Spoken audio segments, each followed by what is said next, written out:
Hello and welcome to another update video about SUI. Yeah, the SUI chart is showing some weakness. I mean, we're still holding above Fibonacci support, but the structure to the upside is not great, it's not very clear. I already posted earlier today to our members that it is likely that we're testing the Fibonacci support zone here again. And yeah, I mean, I'm still considering here the yellow scenario, which is a potential diagonal pattern to the upside. This is the support zone that will be tested first. It is between $2.05 and $2.18. And just a reminder, I don't trust this scenario. I did mention it in the last videos because the third wave, as shown in yellow, has not even reached the 138% extension. I mean, does it have to reach it? No. Would it be ideal to reach it? Yes. And it's actually my first ideal target for an internal third wave. So if we don't even get to that level, the probabilities for that scenario reduce. So it's normally not considered a viable third wave. So yeah, I don't trust this scenario, but it is still technically valid as long as we're holding $2.05. I think the focus now needs to be on whether the price can generate an upside reversal, which would also be an ABC structure because we're dealing with a diagonal pattern here, whether the price can generate an upside reversal from this Fibonacci support zone between $2.05 and $2.18. That's where the focus is, right? And we're currently on our way to testing the $2.12 level, which is the 50% Fibonacci retracement.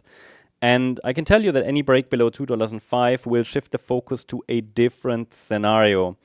Well, what would we focus on in that case? Again, a quick reminder, or let's say it's important, I think, to highlight that this would not be clearly bullish.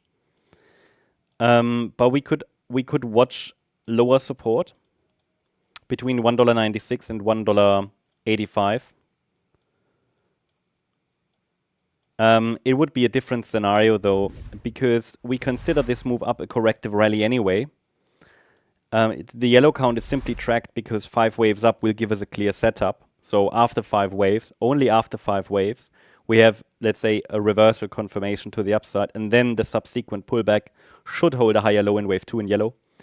In the white scenario, though, we could say this would also be an A wave up. We're forming a B wave pullback and then get a rally in wave C. And that would be part of a larger corrective rally that I showed you already as expectation on the larger time frame in previous updates. So it would be this, right, in white wave B.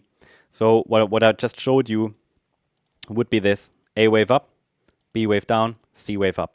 This is what I'm tracking in the white scenario on the smaller time frame.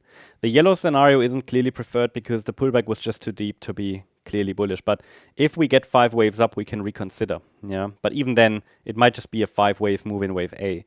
I think with SUI, we just need to be consider that it could easily break upper Fibonacci support. It would not be surprising at all because the third wave did not reach, as I said, the first ideal target. Now it nearly got there. So it's a pretty weak diagonal if it forms another high. But for now, the local trend is down. It's so far following the forecast here. And below $2.05, the focus can shift to $1.96 and $1.85. That would not be a clearly bullish setup, though. But we could still watch if the market finds support above $1.85. And if we then see within wave C some upside momentum, then it could indicate the start of a rally maybe to $2.80, $2.90 plus, depending on where that local low forms here.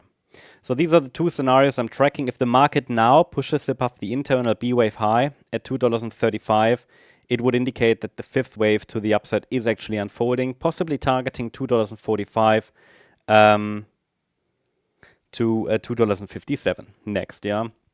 These would be the next ideal targets. That's the update about SUI. Hope you liked the update. If you did, please hit the like button, leave a comment and subscribe.